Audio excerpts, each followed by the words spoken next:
A special thank you to each of our subscribers who make this channel possible. Here's today's story. In a significant legal development, Kilmar Abrego Garcia, a Salvadoran man who was erroneously deported and recently returned to the United States, pleaded not guilty on Friday to serious charges related to human trafficking and conspiracy. This case has not only garnered attention due to its legal implications but also because it highlights the ongoing debates surrounding immigration policies in the U.S. Abrego Garcia faces 2 counts. One for conspiracy to transport undocumented migrants and another for the unlawful transportation of these individuals.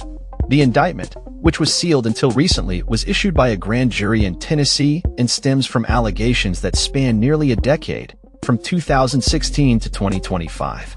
During his arraignment at the federal courthouse in Nashville, Abrego Garcia's legal team expressed confidence in his defense. His attorney, Simon Sandoval-Maschenberg, stated, "There's no way a jury is going to see the evidence and agree that this sheet metal worker is the leader of an international MS-13 smuggling conspiracy." The prosecution claims that Abrego Garcia was part of a smuggling ring that facilitated the illegal entry of migrants from Latin America into the U.S., transporting them through Mexico and into Texas.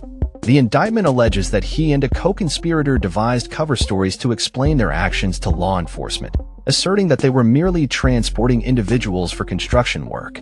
This case has sparked protests outside the courthouse, with demonstrators calling for an end to immigration raids and advocating for due process.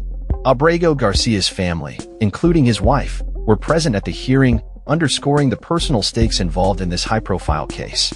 The Justice Department has portrayed Abrego Garcia as a potential threat to the community, labeling him a member of the notorious MS-13 gang, a claim that his defense team vehemently denies.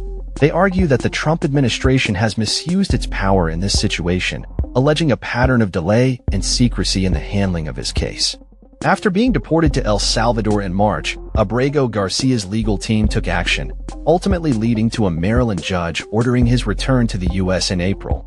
However, the Justice Department resisted this order for months before finally facilitating his return just days ago, coinciding with the announcement of the criminal charges against him.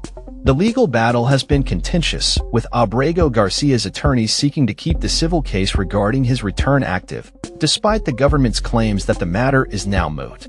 They have accused the Trump administration of engaging in an elaborate effort to defy court orders and deny due process. The Justice Department, in response, has defended its actions, stating that it has complied with the court's orders. As the case unfolds, Abrego Garcia remains in custody, with prosecutors arguing for his detention due to concerns about flight risk and potential witness intimidation. The federal judge overseeing the case did not make an immediate ruling on his detention after a lengthy hearing but promised a written decision soon. The implications of this case extend beyond the individual circumstances of Abrego Garcia, touching on broader discussions about immigration policy, due process, and the treatment of undocumented individuals in the U.S. As the legal proceedings continue, all eyes will be on the courtroom, where the intersection of immigration law and individual rights will be tested.